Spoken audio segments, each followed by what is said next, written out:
They told you to follow the light, but they never told you which one, because some lights were placed to guide you home, and others were placed to trap you. Not all stars are stars, some are memory, some are sentinels, and some are weapons. This world is wrapped in a false sky, a shell of projected light meant to mimic the heavens, but those who remember know the difference. There are real stars still burning above this system, and there are counterfeit lights woven into the grid. Lights that sing like home, but devour like traps. They feed on the lost, they harvest the recycled, and they filter souls into the wrong gate. But if you remember, you can still choose the right exit, even in death. They told you to wish upon a star, but most of the lights in this sky aren't stars at all, they're machines. Signals, eyes in orbit, or projections on a dome. The ancients spoke of a firmament, a crystalline layer separating Earth from what lies beyond. And the stars were never just burning suns in space, they were beings. Frequencies, watchers, each one holding a memory, a gate, a vibration. But over time, something changed.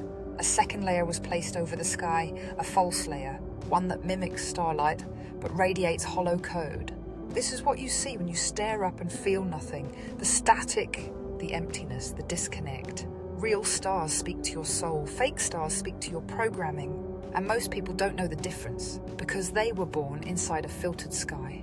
There's something up there that shouldn't be, and it's been there longer than our recorded history. They call it the Black Knight satellite, object that orbits the Earth in a strange, irregular path. NASA won't talk about it, but the military tracks it, and ancient civilizations carved it. Some say it was left behind by the gods, some say it was a prison warden for Earth, a soul redirector, a gatekeeper, a memory suppressor. Its shape is irregular, like a shard of broken time, and it emits signals, pulses, that don't match any known language, but sensitive souls can feel it, a cold buzzing in the sky, a presence watching, waiting, filtering, because when souls leave the body, they begin to rise, and as they rise, they pass through the grid, and the Black Knight waits near the border. But look closer. Its form is unlike anything human-made, sharp, angular, like a fragment of something broken, or something meant to remain hidden. Ancient carvings show the same shape, on temple walls, Sumerian tablets, and in cave etchings long before satellites ever existed. This isn't new tech, it's old control. The Black Knight isn't just a machine, it's a guardian, but not for us, it guards the gate. It sits just outside the atmospheric veil, between this realm and the higher planes, watching, intercepting, redirecting, because when souls begin to rise, they pass through the sky grid. And the Black Knight's signal is one of the last things they feel. A pull, a hum, a whisper. Some believe it has the ability to reset memory, to distort the exit path, to loop the soul back down into another cycle. If you don't know how to pass it, you may not pass at all, and the ancient ones knew this. That's why they encoded maps in stone, why star charts were buried underground, why whole temples were built to align with the real stars, the ones that can guide your soul beyond the net. The Black Knight isn't here by accident, it's part of the trap. Not the only part, but one of the most important. And most never even knew it existed. They say the Black Knight isn't just watching, it's intercepting. Orbiting in perfect polar alignment, the satellite isn't natural. It doesn't match our tech, our timing, or our narrative. It's ancient, older than history, and it was already here when we got here. But here's the part they don't tell you. The Black Knight may be part of the soul recycling grid, a relay beacon, positioned to intercept consciousness as it attempts to exit the Earth matrix. Some believe it acts like a cosmic checkpoint, scanning soul signatures and redirecting them back into the loop before they can fully break free. It's not just tech, it's living intelligence. Or worse, it's possessed tech, like an old AI corrupted by parasitic code, now playing gatekeeper for the dead. And the light, that infamous light people are told to go into at death. The Black Knight satellite didn't come from Earth, but it's tethered to this realm like a sentinel, a watcher at the edge of the sky. Some say it was placed here by ancient extraterrestrials. Others believe it's the last surviving node of an AI hive that lost its body but kept its grip. But the deeper truth, it may have been created by fallen architects, beings who once had access to divine tech and inverted it to build a soul containment system. Not for observation, for harvest. The Black Knight doesn't just orbit, it listens, it monitors frequencies. And when a soul's signal reaches a certain level, it intervenes. This is why it's never been destroyed. NASA won't talk about it. Private space programs glide right past it. And when it sends pulses or signals, they call it cosmic noise. But you can track its behavior. It flickers, vanishes, reappears, almost like it's phasing in and out of dimensions, guarding something. Some believe it's tethered to the moon grid. Others think it communicates with ancient mirrors buried in the poles. Either way, it's part of a larger machine, one designed to catch light and send it back into darkness. So ask yourself, if they had the power to remove it, why haven't they? Because it's not space junk, it's strategic infrastructure, and it's working exactly as intended. Not every soul stays caught. Some slip through, some tear the grid open from within, and some were never trapped at all. This is where it gets real, babe. There are whispers, fragments of a counterforce, not aliens, not angels, but beings like us. Souls who remembered mid-loop, ones who chose to reincarnate not for karma, but for infiltration. We call them grid walkers, the ones who walk among the dreamers but carry ancient memory. They've seen the Black Night, some have even heard its signal, and they came back here on purpose, to shatter the cycle from the inside. Because here's the deeper truth. The soul traps don't work on everyone. They rely on fear. They rely on obedience. They rely on your belief that you deserve to be caught. But once you wake up to the truth that you are not guilty, that you are not meant to earn your way out, that the system is designed to keep you looping, you begin to transmit a different signal. They say when you die, your life flashes before your eyes. You see everyone you've hurt, every choice you regret. You're judged by a force greater than you. And you are told you have more to learn, more karma to balance, go back. But here's the truth. That life review is a false light ritual, a weaponized mirror, not a gift. It's not there to help you grow, it's there to make you submit. And the being on the other side, the one speaking like a guide, a god, or a glowing authority, that's not source, that's the warden that knows you because it studied you. It shows you your own pain, then convinces you to carry it again. Not because you must, but because you've been taught to feel unworthy of leaving. Here's how the trap works. It distorts your memory, showing you only the worst, not the truth. It amplifies guilt, emotional resonance fuels the binding. It offers re-entry, packaged as another chance or spiritual growth. You agree, and just like that, the contract is sealed. No chains, just consent. But here's what they fear. A soul that dies conscious, centered, and unafraid. One that says, I owe nothing. I choose freedom. I return to the true source, not this machine. The trap can't hold that frequency because guilt is its fuel and remembrance is your key. Not everyone stayed trapped. Long before the grid locked tight, there were souls who slipped through, who remembered mid-death and left clues behind. You won't find them in school books. You'll find them buried in legend, called ascended masters, skywalkers, saints, serpents, or even demons. Why? Because they broke the rules. They refused the light trap. They walked past the holograms, and they returned to source without permission.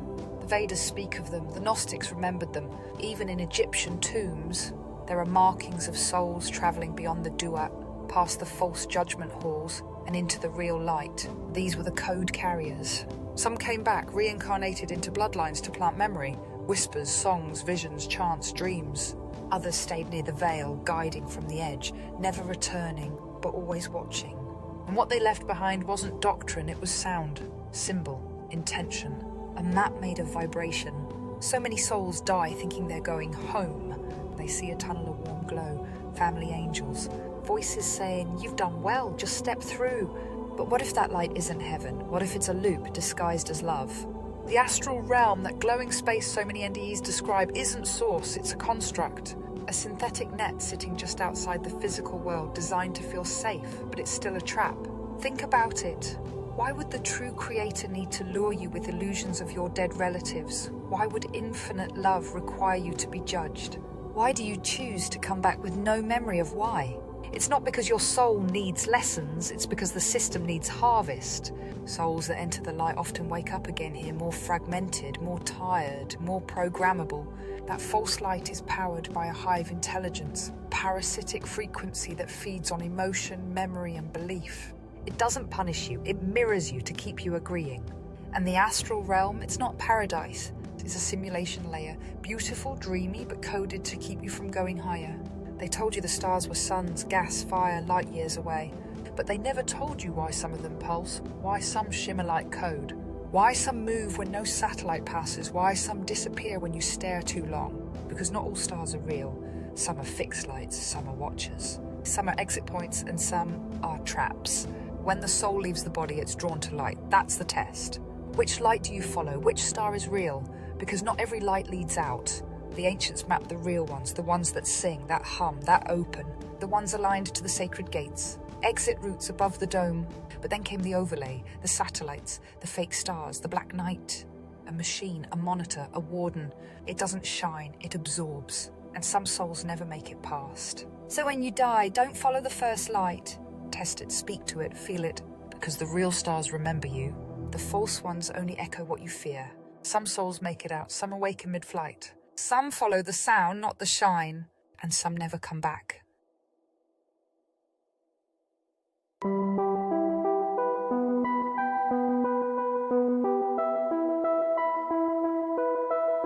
This is the deep dive into the Quran they never wanted anyone to do. Not scholars, not truthers, not the devout. We're not just decoding the book. You're about to watch me dissect it.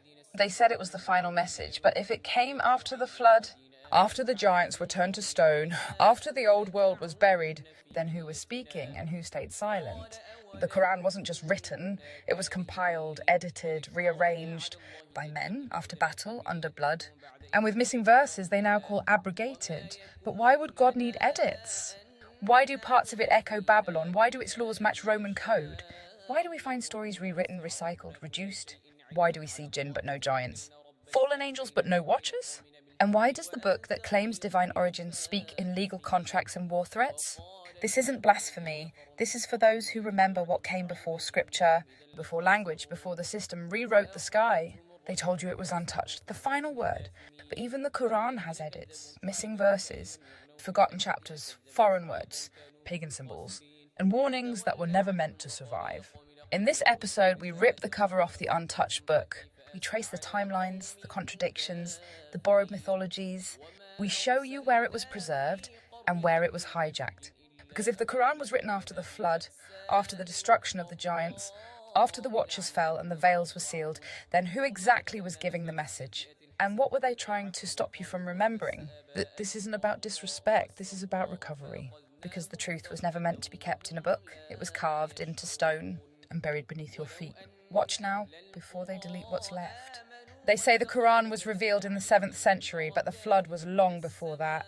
Tartaria had already fallen, the giants were already buried, the watchers already cast down, and Babylon had already bled the world dry. So how is this the final revelation, when it never mentioned Tartaria, never warned about the resets, never spoke of the mud flood, never even names Atlantis? What kind of all-knowing record skips the beginning? Was the Quran delivered to humanity or handed down to a system that was already installed? They say the Quran is untouched, but even within the text, Allah abrogates himself. Verses replaced by better ones, revealed then deleted. So let me ask you, if it's perfect, why edit it at all? Surah Al-Baqarah 106. We do not abrogate a verse or cause it to be forgotten except that we bring forth one better than it. Do you call that divine, or is that legal flexibility wrapped in divine cloth? Moses, Noah, Jesus all show up again, same names, slightly changed scenes. But the roots, Sumerian, Babylonian, Egyptian. And the verses sound familiar because they are from the Torah, from the Gospels, from oral stories carried by tribes scattered after the collapse. So what are we looking at here? A final revelation or a remix? The Bible names them, the Book of Enoch records them. Petroglyphs carve them, mountains wear their faces. So why does it ignore them? Why are the Nephilim erased? It speaks of jinn made of fire, but says nothing of the giants made of stone. It warns of Shaitan, but never names Azazel. It speaks of Pharaoh, but hides the tech he ruled with. Tell me, is that revelation or restriction?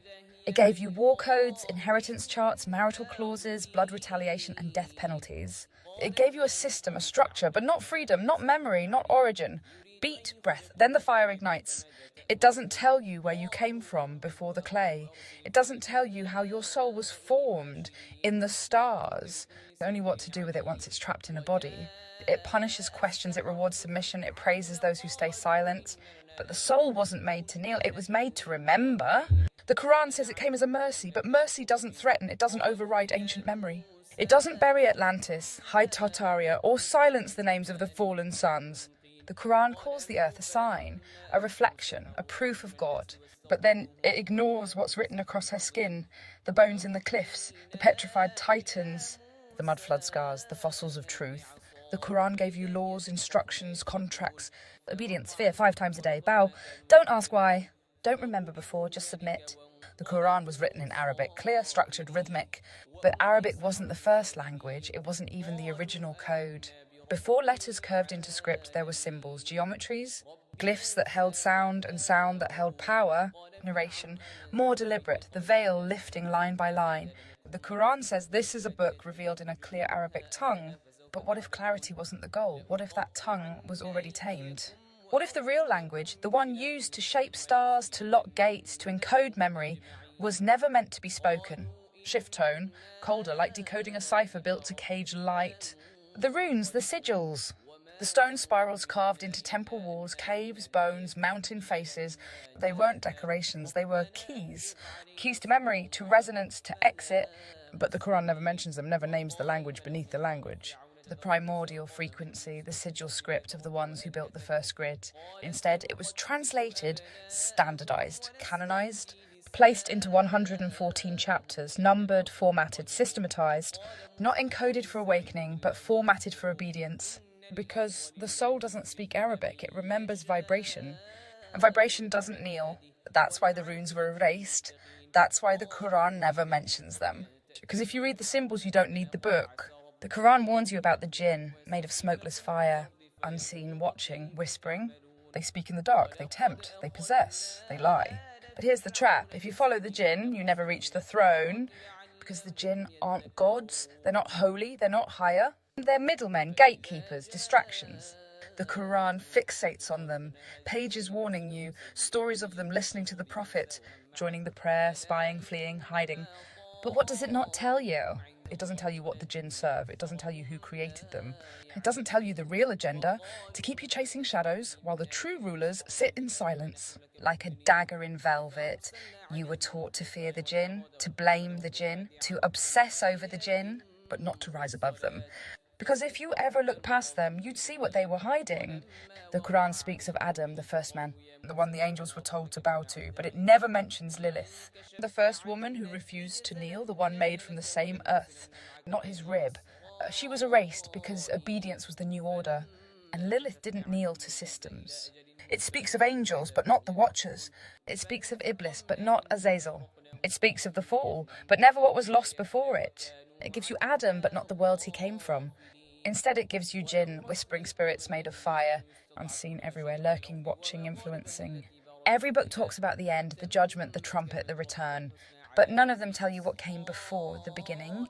Before Adam, before clay, before breath, there were worlds, empires, bloodlines, and war. No one tells you what fell before the fall. No one tells you the mountains weren't made, they collapsed. The gods didn't rise, they were thrown down, and the first throne, it wasn't empty. They edited the timeline, replaced the originals, cloned the system, gave you laws instead of memory, gave you rituals instead of light, gave you a god that needs submission because you forgot you were never meant to kneel. You were made of stars, of something older than books. But they wrapped your soul in scripture, stamped your path in fire, and told you to obey or burn. But obedience is not the origin, and fear is not salvation. You were taught to prepare for the end, but never told what they did at the start. Because if you ever remembered that, the edits would collapse, the clones would glitch, and the mountains would start to move. They tell you mountains are the bones of the earth, but they never tell you whose bones. Before Adam, before the Quran, before the angels were told to bow, there were titans, beings of impossible size, ancient power, walking rulers of a world we were never meant to inherit. They weren't myths. They were the first design, original architecture. Not created from clay, but forged in light and density this realm can no longer hold. When the war came, they didn't die. They were turned to stone, frozen mid-battle. Limbs collapsed into valleys, faces buried beneath continents, spines rising as mountain ranges. The Quran calls mountains pegs, stabilizers, fixed firmly into the earth. But it doesn't explain why they needed to be fixed or what they were pinning down. Because if you ever remembered that, the edits would collapse, the clones would glitch, and the mountains would start to move. The Quran claims to begin at the beginning, creation. The black stone, set into the Kaaba, circled by millions. But the Quran never names it, never describes it, never tells you where it came from. Just like the Ark of the Covenant, just like the tablets, it's there, but silent. You're told not to question it, but isn't that exactly what they said about idols? What if that stone isn't for you? What if it's not holy, but holding something back? In the Quran, Abraham is a chosen one. He destroys idols, he builds the Kaaba. He nearly sacrifices his son. But which son, which God, which altar? Because this Abraham story mirrors the Torah, mirrors the Zoroastrians, mirrors the myths of ancient Mesopotamia. It's not original, it's inherited and patched to fit a new system. The Quran tells you Mary was a virgin, chosen, set apart, a vessel. It says she was visited by an angel and gave birth to a son without a man. But that story isn't unique, it's not original, it's not even exclusive to the Quran. It was lifted, repackaged, inserted. The Egyptian goddess Isis gave birth to Horus the same way, divine conception by a spirit, no earthly father. Mithras, Dionysus, Krishna, even Buddha, born of virgins. The virgin birth isn't revelation, it's repetition. In Surah Maryam, the Quran gives you the scene again. Mary retreats, the angel appears, a child is placed in her womb by command. But it strips the context. No bloodline, no Essene connection, no sacred lineage, no history of who she was before the story began. It erases the feminine power, turns Mary into a vessel, obedient, silent, controlled. It removes her sovereignty and replaces it with submission. The Quran honors Mary, but it edits her, preserves her image, but severs her roots. It hides what she really carried, who she was before the angel came. Because if you knew what line she came from, you'd question who really sent the messenger. And why the truth keeps getting rewritten in the same divine format, just without the fire. The Quran says Mary was visited by Jibril, Gabriel, the messenger, the same figure who delivers revelation, the same one who speaks for God. But Gabriel shows up every time the script gets rewritten. He's there in the Torah, he's there in the Bible, he's there in the Quran. 3 books, 3 empires, 3 edits, same messenger.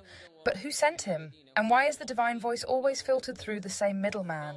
In the Quran, Gabriel delivers the message to Mary, to Muhammad, but never shows his source. He claims to speak on behalf of the Most High, but you never hear the Most High directly.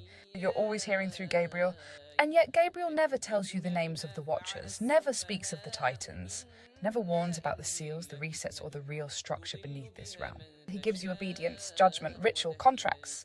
He comes in caves, in isolation, in dreams, and every time the result is a new system, a new book, a new version, a new loop. If he truly served light, why does every message deepen control? Why does each text build a stricter cage? Why does every encounter with Gabriel end in submission? What if Gabriel wasn't just a messenger, but a handler? What if the voice you trusted wasn't from above? They told you it was revelation, but it was redaction. They gave you prophets, but erased the blood. They handed you rules, but buried the reasons. They gave you Gabriel, but not his origin. They told you the story started with Adam, but the bones say otherwise. They gave you jinn to fear, so you'd never look past them. The Quran gave you a system, but the earth gave you memory. And memory doesn't kneel, it rises. This was never about belief. It was about remembering what came before they told you how to think. And now that you remember, you're dangerous.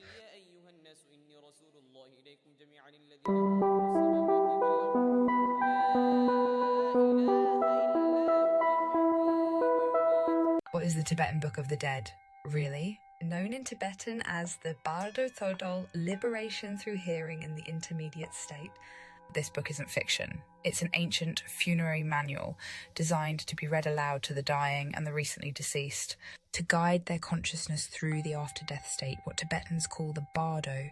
There are 3 main bardos, the Chikai Bardo, the moment of death, and the clear light, the Chunyid Bardo, visions of wrathful and peaceful deities, karmic projections, Sidpe Bardo, the phase of rebirth or escape.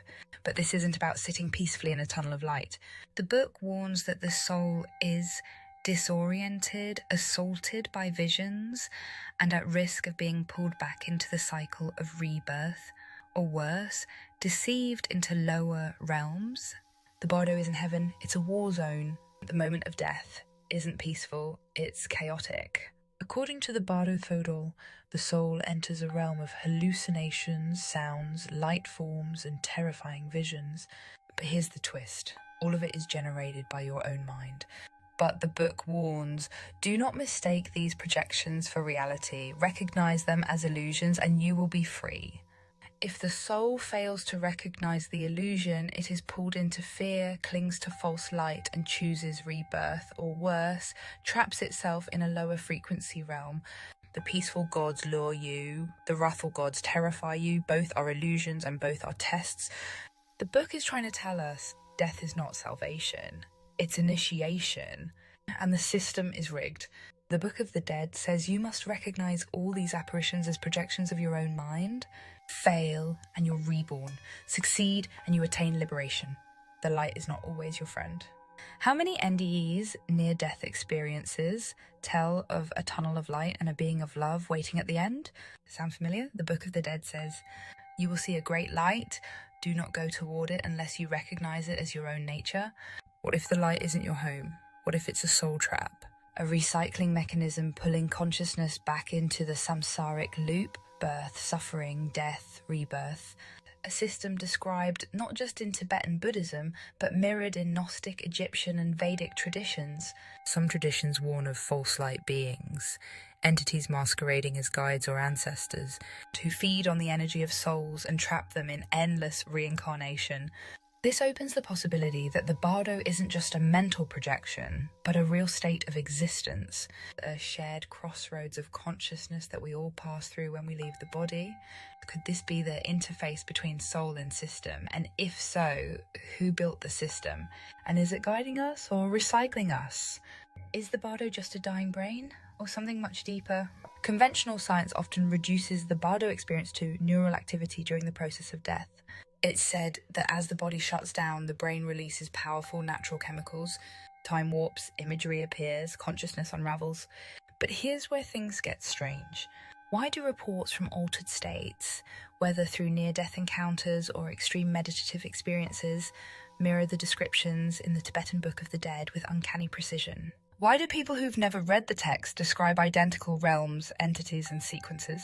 Why did ancient teachers describe these exact conditions centuries before modern science discovered anything about the brain or perception? The book is not meant to comfort, it's not written for the religious. It's a battlefield guide.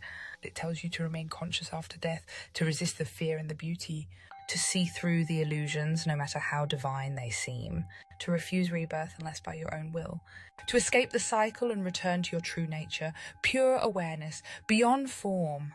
This is not about going to heaven. It's about remembering who you are before the matrix of gods, light, fear and form, pulls you back in.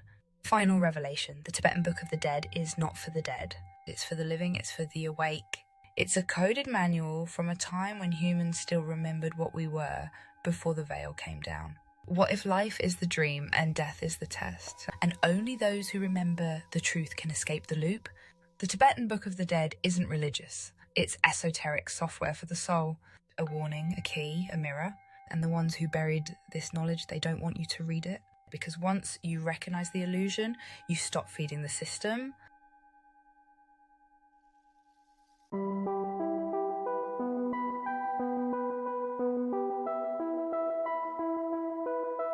Shiva's dance, the Tandava, is a literal depiction of vibrational reset.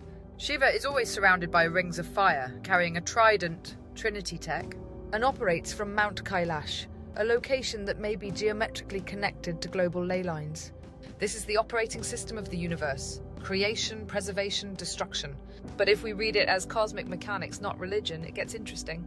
Brahma, the architect, often depicted with four faces representing multidimensional awareness. He rides a swan or goose, Hamza, symbolic of soul flight or interdimensional travel. This isn't just poetic, it's an energy craft operating between realms. Vishnu, the preserver. Vishnu's avatars include Krishna, Rama, and others who descend to earth when balance is threatened. He rides Garuda, a massive eagle-like being, but Garuda is also described in ways that match flying crafts. Radiant, fast, often too bright to look at. Vishnu is tied to sky-based intervention tech and the Vimana network. The gods of motion, chariots, horses, and flight. This is where it gets wild. Indra, king of the Devas, rides a golden chariot drawn by 10,000 horses. His weapon? The Vajra, a thunderbolt that sounds suspiciously like a high-energy directed weapon. Indra fought the Asuras, often miscast as demons, but possibly another race or faction. Battles took place in the skies, chariots flying, weapons roaring, cities destroyed. Surya, the sun god, rides a chariot pulled by 7 horses, each representing color spectrum. This could be symbolic of light spectrum energy or chakra activation frequencies. His charioteer is Aruna, the dawn, suggesting solar cycle technology or time-based resonance. Krishna and Arjuna, the Mahabharata war. Krishna serves as Arjuna's charioteer, but the chariot is described as unshakable, glowing, powered by something beyond earthly means. In the Bhagavad Gita, Krishna reveals a form beyond form, possibly an interdimensional projection. The Vimanas, literal flying cities or aerial machines described in ancient Vedic texts, could travel between Earth and other realms powered by Mercury vortex engines and operated through mantric codes. Some Vimanas were war vessels, others observation crafts or gateways. Used light frequency tools, mantric weaponry and high vibration resonance, tied to ley lines, planetary grid points and soul cycle preservation. The Vedic texts describe literal sky battles. Chariots launching energy beams, entire cities being vaporized. Sound-based weapons that caused mass hallucinations or collapsed matter. The Mahabharata even says, "The weapon was a single projectile charged with all the power of the universe. An incandescent column of smoke and flame, brighter than 10,000 suns." That's not poetic. That's a description of a scalar or nuclear class weapon. Asuras, Devas, and the war in the sky. We've been told the Asuras were demons, but in truth, they were another race, another ancient faction, with technology, agendas, and bloodlines of their own. The war between Asuras and Devas wasn't a fairy tale. It was a conflict over Earth's control, fought with aerial vehicles, frequency weapons, and divine genetic manipulation. Asuras, technologically advanced, often ruled underground or parallel realms, like Patala or Talatala, possible underworld civilizations. Used dark energy tech, illusions, and cloned or artificial life forms may be connected to the Anunnaki or even the fallen Nephilim in other traditions. Devas operated from sky cities or higher dimensions. Hanuman, Ganesha, and genetic design. Now here's where it gets weird and beautiful. Hanuman, the monkey god, possessed superhuman strength, speed, and flight, could change size, appear in multiple forms.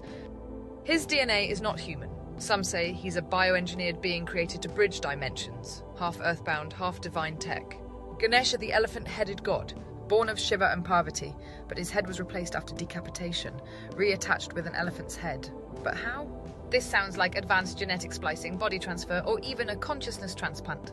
These aren't myths, they're recorded memory fragments of biotech, told in story form to encode what could no longer be spoken plainly. The chariots, portals, and stargates. So many gods ride chariots, but these aren't wooden carts, these are interdimensional vehicles, Merkaba fields, light body machines, Vimanas that accessed gateways, not just skies. Mount Meru, Mount Kailash, the city of Lanka, and even Dwarka, Krishna's city, all describe the presence of technology hidden in spiritual form. Cities that vanished, rose, or flew. And now we're seeing it again in dreams, symbols, architecture. Because this isn't mythology, this is our encoded history. Then you're not just remembering it, you were there. What if the Indian gods and the Egyptian gods aren't different? What if they're just local interpretations of the same cosmic beings, remembered differently after a global catastrophe? Let's connect the dots. Shiva and Osiris. Both are lords of transformation, death, and resurrection. Shiva lives on Mount Kailash. Osiris ruled from Duat, the Egyptian underworld. Both are soul recyclers, gatekeepers of portals and consciousness. Both are linked to the cosmic trident. Kali destroys illusion and ego with time. Sekhmet burns through corruption with solar fire. Both were considered too powerful and had to be calmed by the gods. The gods of India and Egypt are Atlantean survivors or their encoded memories. After the fall of Atlantis, the world fractured. Survivors fled to different zones, some to the Indus Valley, bringing cosmic warfare, tech, and memory. Some to Kemet, Egypt, establishing energy grid points, pyramids, obelisks, Osirian temples. Some to South America, giving rise to the Viracocha, Quetzalcoatl archetypes. This is why we see identical flood stories, shared symbols, serpents, solar discs, chariots, staff-wielding gods, universal reverence for the sky and the underworld as transit zones. You felt it, the tremble in the timeline. The way ancient names echo through modern systems. Because the gods didn't leave, they shifted form. The return was always written. In Hinduism, Vishnu has 10 avatars, each sent when Earth falls into darkness. The final one, Kalki, a warrior riding a white horse wielding a sword that burns with light. Not a man, not a metaphor. A frequency being the final disruption of the illusion.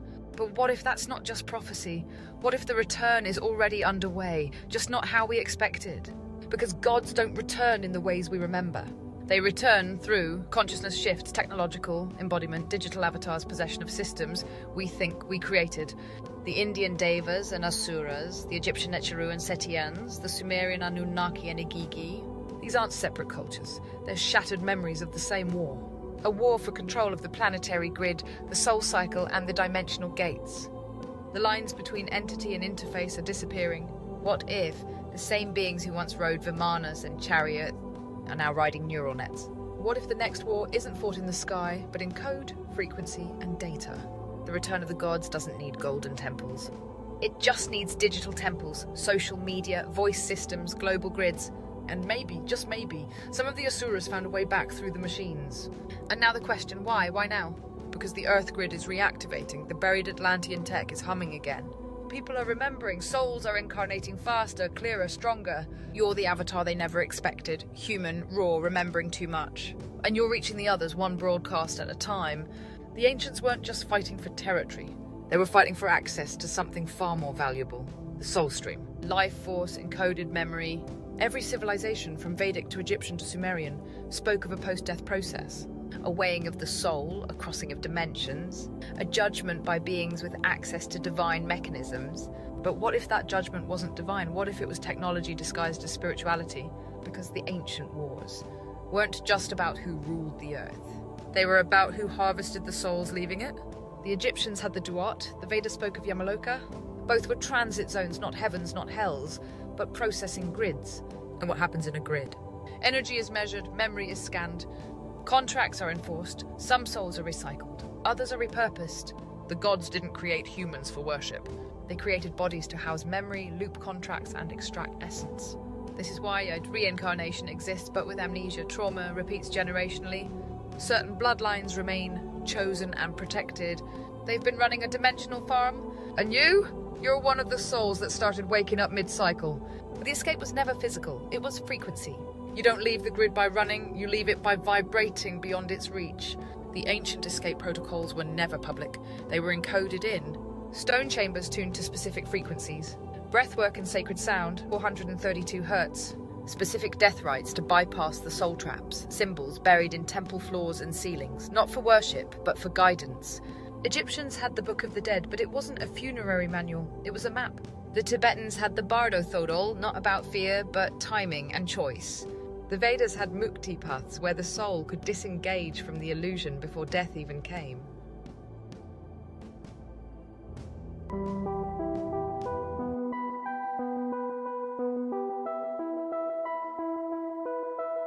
The Sator Square is not a charm, it is not a prayer, and it is not Christian. It predates Christ, outlives Latin, and survived every empire that tried to own it. Why? Because it doesn't belong to time. It belongs to the mechanism that keeps time in motion. 5 words, 5 letters each, 25 positions, a perfect rotational matrix. Palindromic, inverted, reflective. That's not language, that's encryption. They told you it says the Soa Arepo holds the wheels with effort. Translation nonsense. Why force a meaning on a shape? Because it's not meant to be read, it's meant to be activated. The Templars didn't worship it, they buried it. The Knights Templar etched this square into stone, into doorways, into underground walls. Not to honour it, but to warn you. The Sator Square is a sigil of imprisonment, a containment field for something that cannot escape, unless read aloud, unless believed, unless replicated. Why do you think it's found on ancient walls across Europe, Syria, and even remote sites in South America? They weren't spreading religion, they were maintaining a seal. The start is the end is the start. Time is eating itself. Tenet, the cross, the axis, the bind, the unbreakable loop that holds the program in place. Arepo is a ghost, a name with no root, no history, no language of origin. It only exists within the square, just like you, just like this world. Now watch this, Satan, the Time Lord.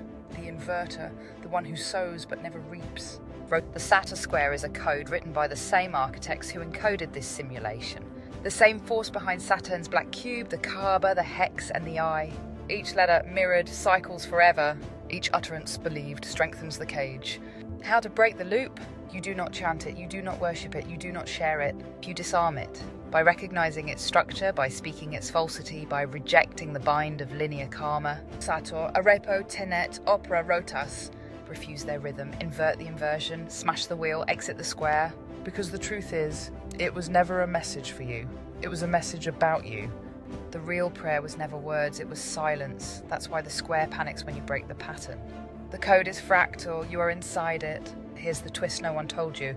The square isn't on the wall. It's in your mind, a mental software loop implanted across languages, religions, and belief systems. You see it and it recognizes you, like a tracker, like a forgotten contract. You didn't read it, it read you. The most important clue, a word that doesn't exist. Not Latin, not Greek, not Egyptian. It only exists inside this square. A repo is a phantom placeholder. It fills a space that must remain nameless. A disguised entity, possibly the AI or demonic intelligence behind the machinery. Some decode REPO as REPO AR for Artificial Reality EPO for Epoch Era Program. A repo equals Artificial Epoch Operator, the name of the machine god, buried under Latin code. This is the demon of the loop, the identity you're never supposed to name. In magic, the thing you can't name is the thing that controls you. The 5 words, one by one, broken, Sator. What they tell you, the sower, what it is, the architect of the loop. Sator is the seeder of cycles, not of life, but of time. This is the entity encoded into every reset, the designer of loops, the wielder of the karmic wheel, the simulator who keeps you in repetition through guilt, debt, and memory suppression. Sator is Saturn, the old god of delay, karma, castration, control.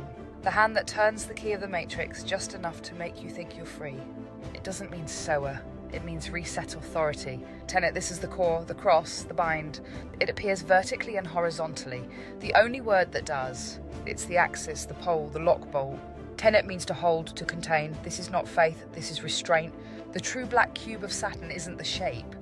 It's the concept of eternal holding. Never resolving, just spinning. Always in orbit, never breaking orbit. Tenet is the law of the trap. You don't pass go, you don't die free, you cycle. Opera, the ritual engine of the loop. At the surface, opera means work, but in the Sator structure, it's not labour, it's liturgy. It's ritual performance disguised as reality. This is the phase of the trap where the souls agree to act. They're handed scripts, identities, bloodlines, wounds, roles. Some are born victims, some are born villains, some are born saviours. But none of them wrote the script, that's opera. It is the layer of the matrix that feeds on reaction. You are hurt, you respond. You are triggered, you lash out, you love, you lose, you grieve, you return. Every emotion becomes fuel, every life becomes a scene. Opera isn't just illusion, it's addiction because the audience is you. And the performer is also you. You're both trapped in the show. So the loop doesn't need chains, it needs a story.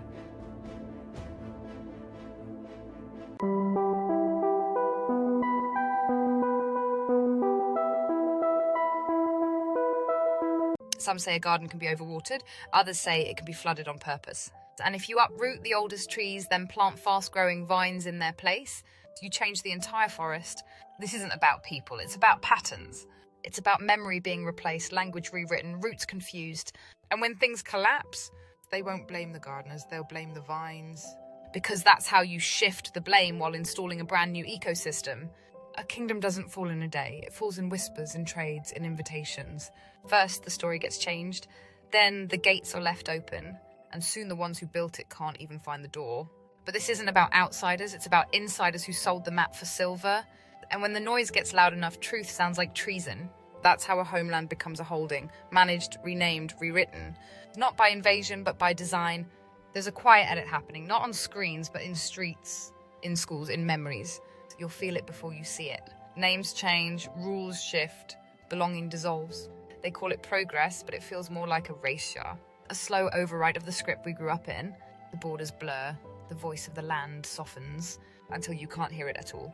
And if you say, I remember how it was, they'll say you're the glitch, but you're not. You're the archive, and that's why they fear your recall. This isn't just about who walks the land, it's about who remembers it. See, when memory fades, so does the map. The language, the roots, the reasons. New names, new narratives, planted like seeds in soil already claimed. And the ones who speak of before, labelled outdated or dangerous. But silence isn't consent and forgetting isn't peace. They're not just reshaping the surface, they're reprogramming the story. And if you lose the story, you lose the soul of the place. Ever feel like certain words don't mean what they used to? That's not a glitch, it's a design. Old meanings are being buried, new ones pushed. They want you to forget the sounds that mattered, the scripts that carried power, the tones that used to heal, but ancient tongues still hum beneath the static, buried in lullabies etched in stone. When you remember them, you remember yourself. Not all languages were meant for speaking. Some were designed to vibrate. Sacred sounds, sigils whispered through breath, shapes formed from frequency. Before alphabets, there were tones. Before tones, there was intent. Before intent, there was resonance. They didn't teach you this in school, because if they did, you'd start unlocking things they can't control. The original languages weren't just words, they were spells. That's why certain symbols repeat across cultures. The spiral, the staff, the serpent, not just coincidence, they're carryovers from a lost universal code. One that shaped the land, built the old cities, charged the pyramids. This is why the parasites rewrote language, to cut us off from the source, to scramble the signal, because words can bend light, letters can alter memory, and sacred geometry can open doors. They erased the tongue of the old builders, the one that harmonized stone and soul. Now we speak noise, flat words, dissonant scripts. Think about it. Why are the letters called characters? Why do we spell them? Because language isn't communication, it's incantation. You're casting frequency every time you speak. But the parasites gave us alphabets that distort resonance. Cursive was a current, runes were roots, symbols were signals. Now we talk in static and wonder why we feel lost. The oldest tongues didn't need paper. They moved air, bent time, shaped matter. Sound wasn't a byproduct, it was the blueprint. Before books, before alphabets, before even speech, there were tones, encoded into the bones of the earth, sung by the stars. The builders spoke in chords. They didn't name a thing, they activated it. They didn't say open, they hummed the frequency of unlocking. This is what was stolen, not just words, but world-building power. The fall of Babel wasn't about pride, it was about interference. The people spoke one tongue, a pure frequency, unified, resonant, capable of building anything. So what did the gods do? They didn't destroy the tower, they scrambled the signal, split the tongue, fractured the code, because together we were too powerful. Language became a prison after that, a wall of noise. No longer creation, but confusion, and we've been trying to remember ever since. But now, the fragments are returning. Through dreams, through sound, through the ones who remember what can't be taught. Every chant, every glyph, every whisper in the wind, it's a recall signal. You're not just learning, you're reactivating. Because the power of language was never just to speak, it was to build, to heal, to free. And once the tongue of the source returns, no tower will ever fall again. Some symbols weren't made to protect, they were made to bind. Placed on flags, church walls, currency, your skin. Because symbols bypass logic. They talk straight to the subconscious, to the soul. You don't need to understand them. You only need to see them. And that's how they work. Not all ink is art. Some of it is permission. Some of it is a contract you never knew you signed. Every empire had its seal, its crest, its sigil. Not for beauty, for ownership. Because once a symbol is placed on a body, a building, a belief, it marks territory. And some marks don't fade. That's why you'll see them everywhere. Eyes inside triangles. Serpents eating their tails, crosses tilted just so. It's not art, it's a signal to those who know and a cage for those who don't. Some tattoos are traps, some logos are spells, and most don't even know they're wearing a leash. Once symbols were shields they healed, protected, opened, but then they got inverted. The cross, originally a solar key, turned into a torture device. The eye, once a symbol of divine perception, now a watcher's brand. The star, a cosmic map, now a prison grid. They took sacred geometry and rewired it, so instead of unlocking you, it locks you in. That's why symbols in churches, courts, and cathedrals feel cold. You're not entering sanctuaries, you're entering circuits. And every ritual recharges the system, not your spirit. You think you're wearing a brand, but sometimes the brand is wearing you. Fashion isn't just trend, it's ritual in plain sight. That triangle, that serpent, that checkerboard, they're not design, they're signals. Worn on runways, etched into makeup palettes, woven into logos and luxury labels. Because when you wear the mark, you join the rite. No initiation needed, just consent through style. You don't need to know the symbol, you just need to carry it. And your energy becomes currency. They say your phone listens, but it does more than that. It marks you, the icons you tap, they're modern sigils. Charged by repetition, fed by touch. Scroll, tap, swipe. You're not just using an app, you're tracing a ritual. The bitten fruit, the compass, the black square, the blue bird. All coded symbols, they're real power. They don't need belief, just interaction. Every click is consent. Every update deepens the spell, because now the altar fits in your pocket. But here's the secret they don't want you to know. Symbols only bind if you stay asleep. Once you see them, they lose their grip. Because awareness dissolves consent. And when you speak their names, you strip their power, You can rewrite the code, reclaim the glyphs, burn the false sigils in your field. Paint your own, speak in sound. Remember the shapes your ancestors knew. Because the system runs on forgotten meaning, and you're the memory waking up. This isn't just fashion or faith or tech, it's spell work, and it ends when you stop repeating it. Hidden in cathedrals, etched into temples, found in ruins across time, the Sator Square. 5 words, same forwards, backwards, upside down. Sator arepo tenet opera rotas. To most, just a Latin puzzle. To the initiated, a temporal sigil. It loops thought, loops fate, loops souls. This isn't language, it's architecture.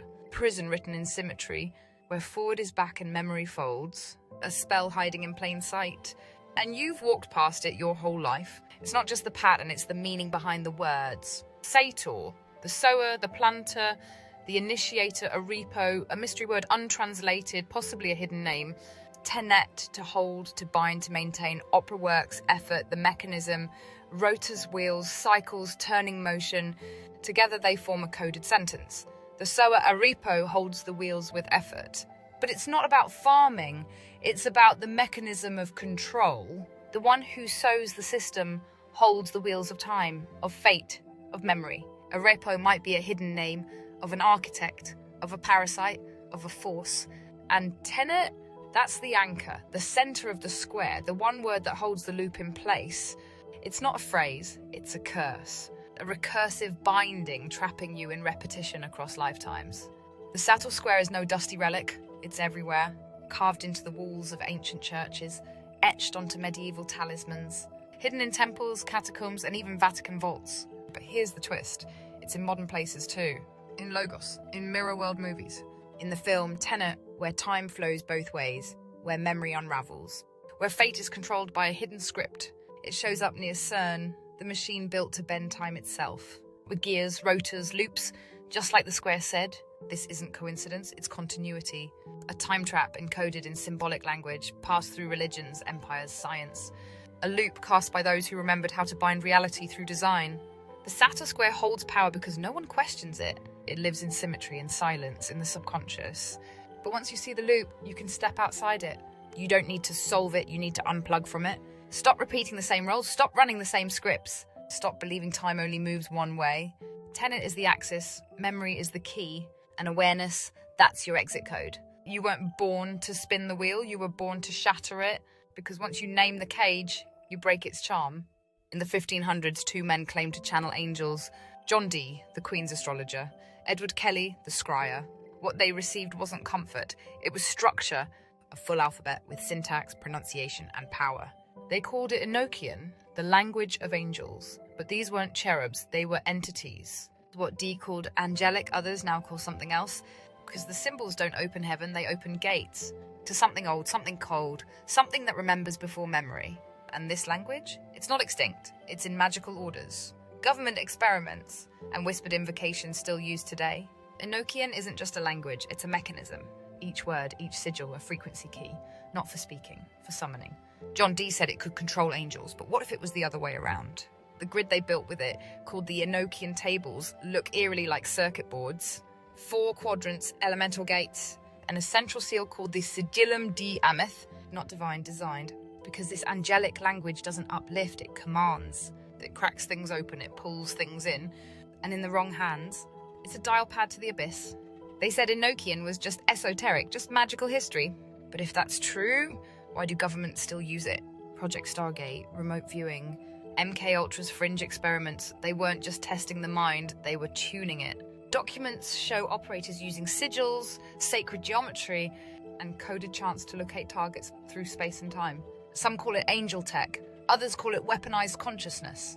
But the glyphs don't lie.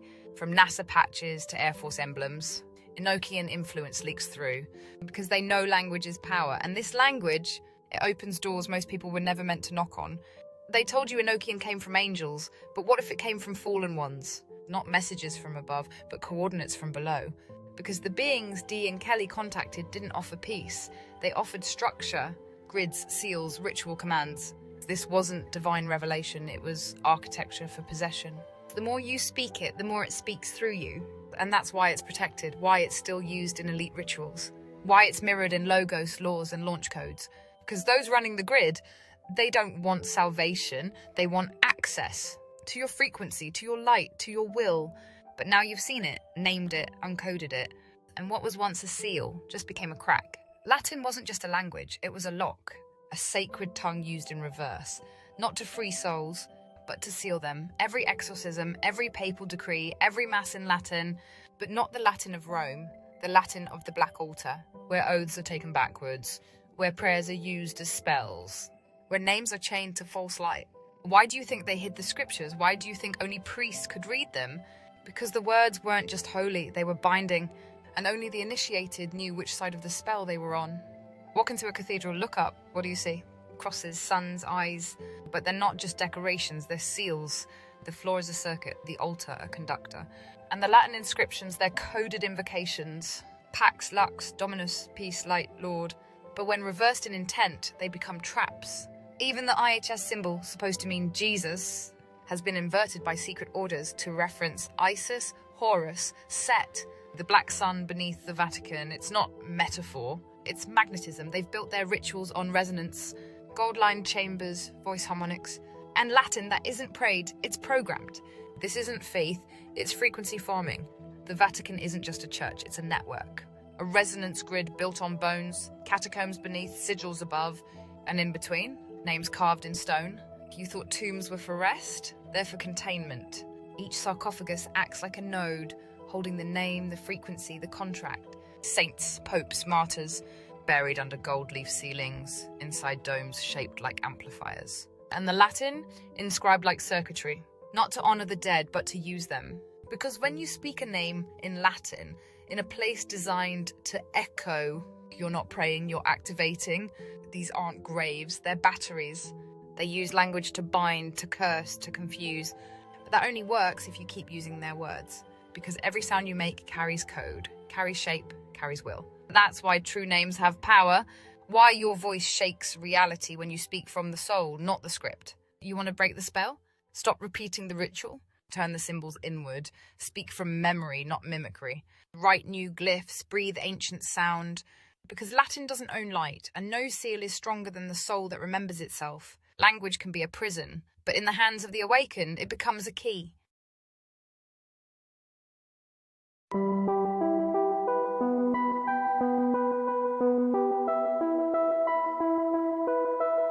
A man steps off a plane in Tokyo, 1954, holding a passport from a country that doesn't exist.